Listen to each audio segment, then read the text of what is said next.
guys, it's Alex, and welcome back to the Alex Berlean Show, your home for all things sports and entertainment based. Today, I am at the historical home of the late and great Mahalia Jackson, and I'm going to be doing our first political interview with former U.S. Senator Roland Burris and his beautiful wife. I'm so excited for this interview. We're going to be talking about all things economics, things college students should be looking for, and the political state of the world right now. So stay tuned and subscribe for more. People call you that phrase that they use too often, I think, it girl. Damn, girl, I like how you dance. Hi guys, it's Alex, and I'm here with Roland Burris, Burris, U.S. Senator. Former U.S. Senator, former Illinois Attorney General, former Illinois State Comptroller, former cabinet member of Governor Dan Walker, former head of Rainbow Push, first black vice president of a bank in the city, a big bank in the city of Chicago, and that's kind of my resume. Oh, wow. So, Mr. Burris, can you tell us a little bit about your political experience and maybe what got you into politics in the first place? That is a long story. I hope you got time. Okay. Growing up in downstate Illinois, I am not from Chicago. Yes. I was born and raised in Centralia, Illinois, which is about 280 miles south of here. And during the time, my small community is about 12,000 people, 2,000 blacks, 10,000 whites. And blacks could not swim in our swimming pool. So in 1950, they tried to integrate the pool, and they would not let us swim. In 1951, they also tried to swim, they wouldn't do it. So in 53, finally, my dad, who was vice president of NAACP, and his pastor, who was president, decided that this was the year that we were going to integrate the pool. So Dad traveled to Chicago to try to find a lawyer to come down to Centralia in case we got arrested or something. The lawyer wouldn't come down. Then he went to East St. Louis the following day. My dad retained the lawyer. In 1953, he gave him a $100 retainer. Now, that's not much money for you young kids today, but guess what? My dad was making 35 cents an hour. So you get an idea of what $100 was in 1953. So to make the long story even shorter, my brother and three other brothers from the Lawson family all went out to integrate the pool on Memorial Day, 1953. The pool was lined up with whites all around, just looking to see whether or not these blacks were going to come and swim. Well, we did. We went in, showered. Those 5 little black boys went out there. Cold Memorial Day in May. Didn't know whether we were cold or just nervous. We were shaking. Now, I looked at that high diving board. Said I could do that. We just took the beautiful spot dive. You ever want to see into the pool? We integrate the pool. White folks just looking at it. Nobody did anything. No buckets, no nothing. We're home celebrating. Now we can go swim into what we call the pretty blue water.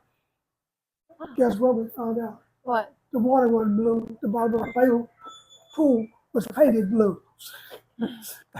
We swam in mud holes where the pig wobbles and the horses got fed. That's where we used to swim. But then my dad came in. He was very upset. Dad, what's the problem? The lawyer that he hired didn't show up.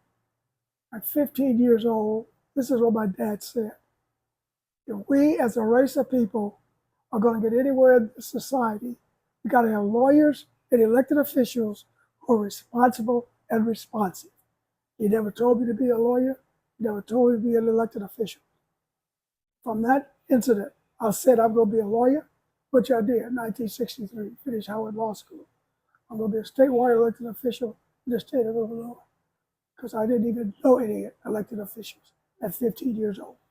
But I was able to put everything together in the city of Chicago, across the state of Illinois, and work the combination of having run for state representative first in 1968 and lost, having run in 1976 in the primary for state controller, lost that election to a gentleman by the name of Mike McAllis, who became comptroller, and then went on to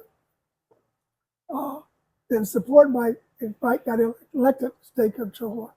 Well, in 1976, those elected in 76 would only serve 2 years rather than 4 years because of a constitution change.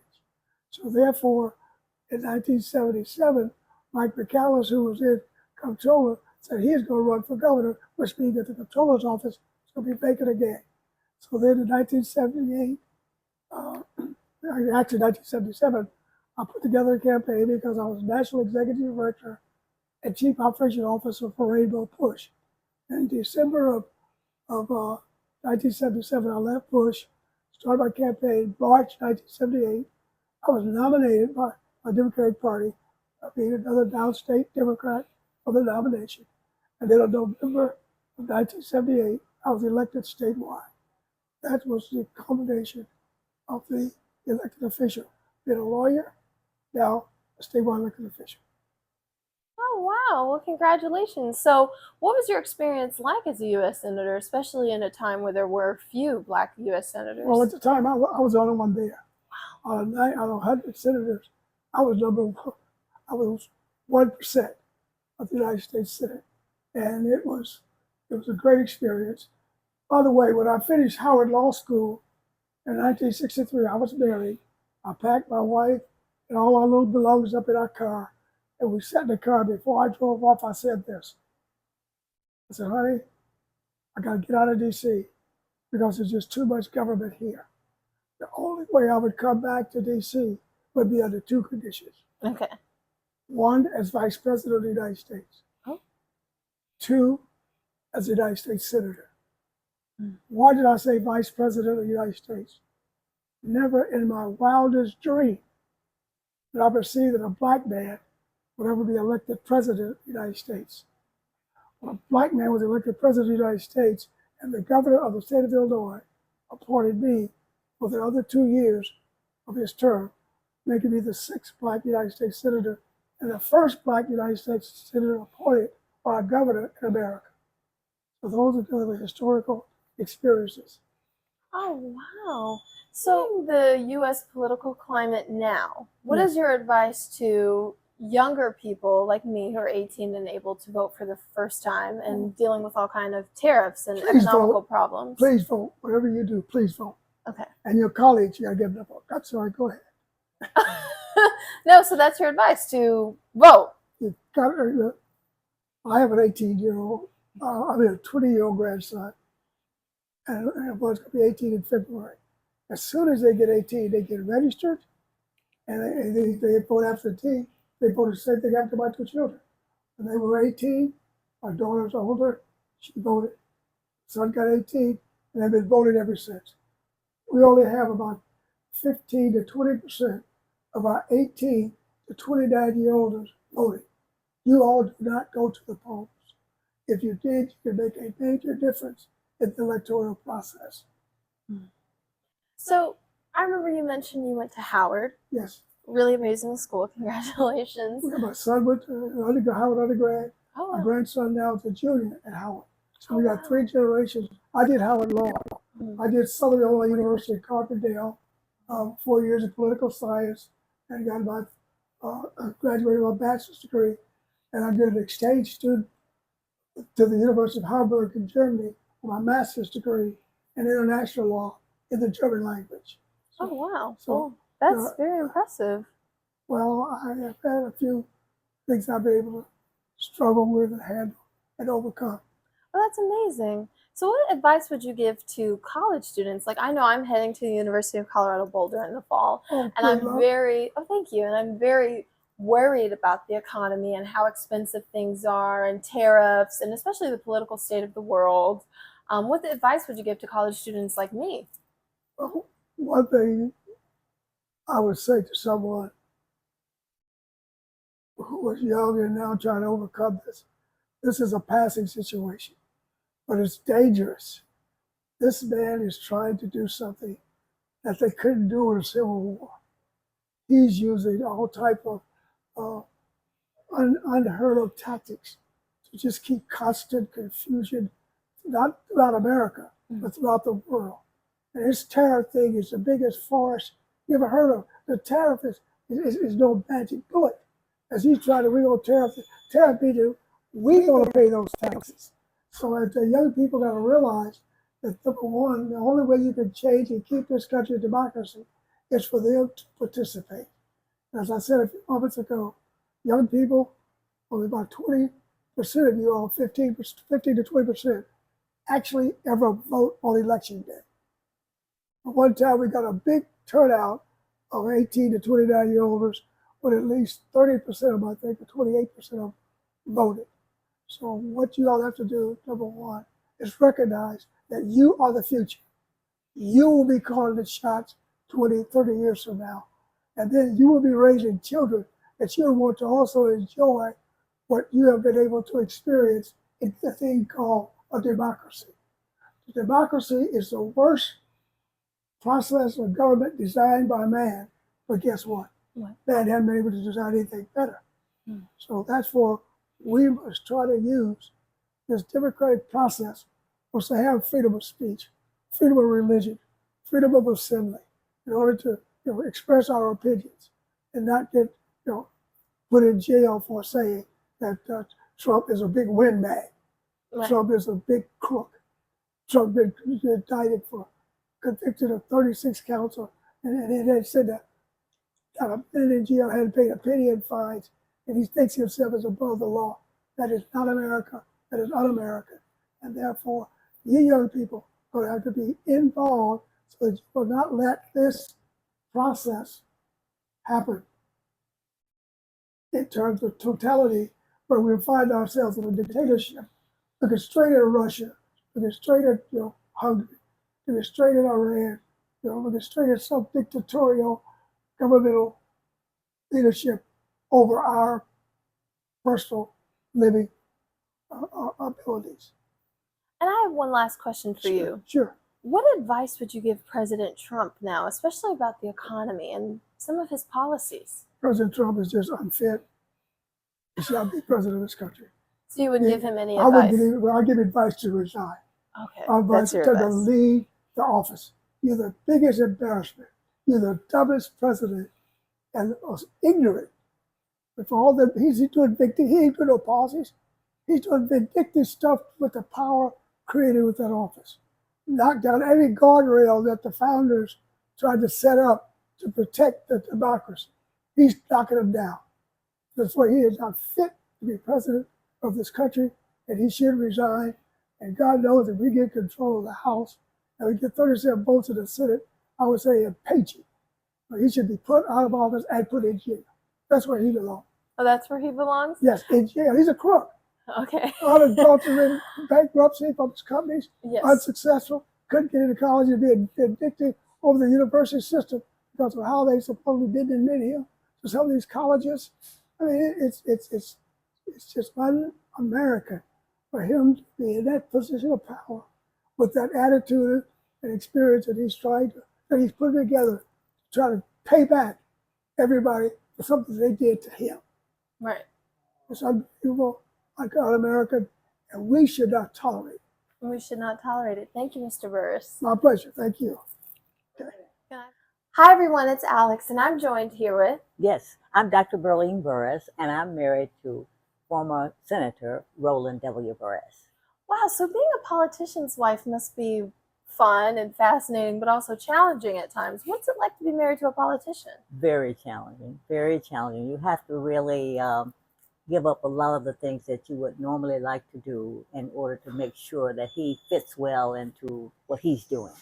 Even our children had to be very careful, what they had to do. We taught them, you can't do this because you're Roland Burris's child. You must remember he was in politics for over 20 years. Wow. So that's a long time, and we had to adjust to that.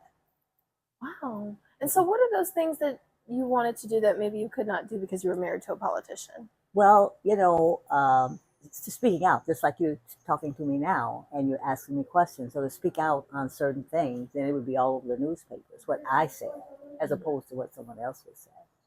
Wow. That's insane. How do you think social media has changed that versus when Mr. Burris was in office and there were just TV interviews? How do you think social media has changed the climate of politics? Oh, I'm so glad they didn't have social media then. Really? Because I can't imagine with the things that went on in our lives, if those things had been exposed through social media, the world would have known. But only persons in Illinois pretty much know the things that we've gone through. Wow. Mhm. And so, how are you enjoying Mr. Burris's retirement? Is it better now that he's retired, or is there still that pressure of being a politician's wife? The pressure's not there as much. Okay. It's much better now. I'm just so pleased that we can get dressed and go out to dinner and not have to worry about people, all the things that would go on if he were a politician. Yeah. When he was in office, he had state troopers assigned to him, and they went with us everywhere we went. And that was not Yeah. easy. It was not easy. But you dealt with it. Oh, yes. So, what are your keys to a successful marriage with a politician? The successful marriage? Yes. Just being able to, the two of you, don't worry about the externals. Just have the relationship between the two of you. Make sure that's very strong. And as long as that's strong, all the extremities you don't have to worry about. And there's going to be lots of that. People saying this, people saying that. But you know what the two of you have together. So tell us a little bit about your book that you wrote. I read it and I absolutely loved it. Tell the viewers a little bit about it. I had no intentions of writing a book. Okay. But what happened, Roland was retired and we were relaxed and all of this. And of course, Blagojevich appoints him to the U.S. Senate. Right. When that came about, it was ridiculous how the press and everybody came down on him, piling all of Blagojevich's problems on him and just making him look like a real bad person. And that just struck me the wrong way. Yes. And I was very, very supportive to him in this position. I made sure that he stayed in the game, first of all. I said, no matter what they say, don't you get out. Because if he were to get out, people would have assumed that he tried to buy the seat. And I knew that he didn't buy the seat. We were sitting in the bedroom listening to television, and they said, Blagojevich is trying to sell the seat. And Blagojevich is trying to sell the seat. Now they're going to say he was trying to buy it. How could he buy it if he didn't know he was selling it? So that just struck me the wrong way. Right. And then when they started putting all these negative things about him, I mean, the FBI and everybody interviewing him, I said, no, honey, you got to stay with it. You got to stick with it. Because if you get out, people are going to assume that you did something wrong. And because he had been a clean politician, they couldn't find anything. And I knew that. And so that's the reason why it was just a terrible time for us. So after it was over, and I was just thinking about it, I said, I have to write about this. And that's when I decided to write my book. I said, I have to tell this story because it was just incredible what happened to us. Oh, wow. And so what are some of the key themes in your book? Well, the most important thing was I wanted people to know the story. Okay. And the story was that he was a clean person. And then I wanted them to know what we went through during that time. During that time, we would be lying in our beds early in the morning, 6 o'clock. Those big trucks would be in front of our door, nationwide, filming, waiting for him to come out. And they were just telling the story. My husband later, when he was in D.C., he met a man from China on the elevator. He said, oh, hello, Mr. Burris. So how do you know me? He said, we saw you on TV in China. Because it had been all over the things that did he tell you about that? No, he did not. Well, it was all over the world. The satellite trucks were at our house. Our neighbors were being disturbed. And it was just such a sad time for us. And there was nothing we could do to fight back. We just had to accept it. Right. And fortunately for Roland, Harry Reid, which was the head senator, came to his rescue and told him to don't leave. Don't you dare leave this body. Because he knew that Roland, he knew that Roland was innocent. And so he came to his rescue. And so with that, we just, I said, and I wanted people to know exactly what we went through. Nobody, just to look at him being a senator and all that looks good. But the fact of the matter, we suffered to get him to that point. And it was really bad. Well, you know what? You've overcome it on the other side now. That was a big chapter in your book now, and enjoying your life now with your husband. Oh, yeah. I'm happy now because, and you're not the only one that enjoyed my book. Really? I sent a copy of my book to a woman in Oklahoma. Yes. She wrote me back, texted me back, said, send me 40 copies. People love the book. It's People, an amazing book. people love the book. I have gotten so many comments on that book, and I never thought that I would. But that's why I give it away. I don't.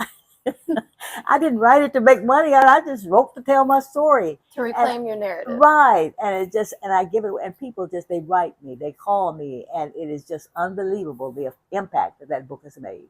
And so that within itself was the grace of God, because we never knew that it would lead to something like that. Well, how amazing. Mm-hmm. How amazing. So I have one last question. So to any women out there who are dating or married to a politician, what's one piece of advice you would give them? Be prepared to not always be in the forefront, because you're going to be in the background. You know, people may step on your feet and push you back, and you know, to get to the politician, because that is the person that they want to get. And so don't let your feelings be hurt. You just move on and keep going and know who you are. That's amazing. Thank you so much. Okay. Now, I could not leave without getting a signed copy of your book. Now, where can we find your book? Well, it's no longer on the market, because when you remember, it's been a long 20 years ago. So it's no longer So out it's a there. limited edition. I Yeah, get my limited own edition. copy. Yeah. Thank you. Let's get you signing it. Move over here.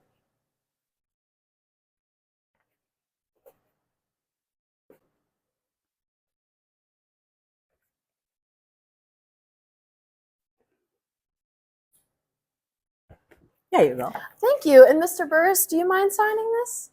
How about this one? Yes. Oh my goodness! Look at this. The man who stood up to be seated. Oh, this is beautiful. I get my own signed copies of both of their books. Thank you guys so much for joining me today. Thank you guys for watching yet another episode of the Alex Elamine Show. It is such a pleasure, and I hope to do more political episodes. Thank you guys so much. Anytime. And what is your career? What are you going to be? I'm going to be a journalist.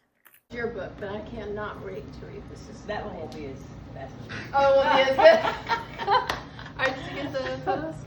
Okay. Get the photos. Oh, you think you've been married for so long? God, you're saying.